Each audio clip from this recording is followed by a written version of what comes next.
केरळचा मुख्यमंत्री ठरवण्याचे पूर्ण अधिकार काँग्रेस हायकमांडला देण्यात आलेत। आमदारांच्या बैठकीत एकमताने हा ठराव पारित करण्यात आला। दरम्यान केंद्राने नियुक्त केलेल्या निरीक्षकांनी पक्षाच्या सर्व आमदारांची स्वतंत्र मतं जाणून घेतली।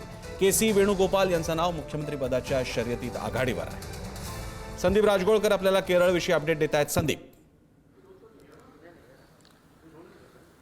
अगदी प्रसन्न सर, जवळपास 10 वर्षांनंतर सत्तांतर झालेलं आहे केरळमध्ये आणि त्यामुळे दक्षिण भारताचं संपूर्ण लक्ष आहे केरळमध्ये नेमकं कोण मुख्यमंत्री होणार। एलडीएफची मोठ्या प्रमाणामध्ये पिछेहाट झालेली पाहायला मिळाली संपूर्ण निवडणुकीमध्ये आणि यूडीएफचा विजय झाल्यानंतर काँग्रेस 63 जागांवर जवळपास निवडून आलेली आहे। त्यामुळे काँग्रेसचाच मुख्यमंत्री होणार यावर आता शिक्कामोर्तब झालं आहे। पण महत्त्वाचं हे आहे की के.सी. वेणुगोपाल होणार की रमेश चेन्नीथला होणार, या दोन्ही नेत्यांमध्ये सध्या स्पर्धा पाहायला मिळते।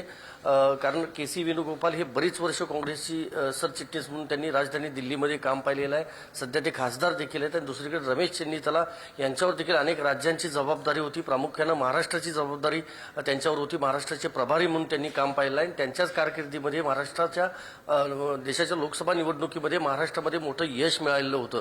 त्यामुळे चेन्नीथला यांचं देखील पारडं जड आहे आणि के.सी. वेणुगोपाल यांचं देखील पारडं जड आहे। या दोन्हींपैकी एक मुख्यमंत्री होऊ शकतो असं सांगितलं जाते। मात्र अंतिम निर्णय जो आहे तो हायकमांडच घेणार आहे। गांधी परिवार असेल, म्हणजे राहुल गांधी, सोनिया गांधी असतील किंवा राष्ट्रीय अध्यक्ष मल्लिकार्जुन खरगे असतील, हेच याबाबतचा अंतिम निर्णय घेणार आहेत। कदाचित आज संध्याकाळपर्यंत नाव निश्चित केलं जाईल आणि त्यानंतर पुढच्या आठवड्यामध्ये केरळच्या नव्या मुख्यमंत्र्यांचा शपथविधी पार पडणार आहे। धन्यवाद संदीप, तुम्ही दिलेल्या या विश्लेषणासाठी।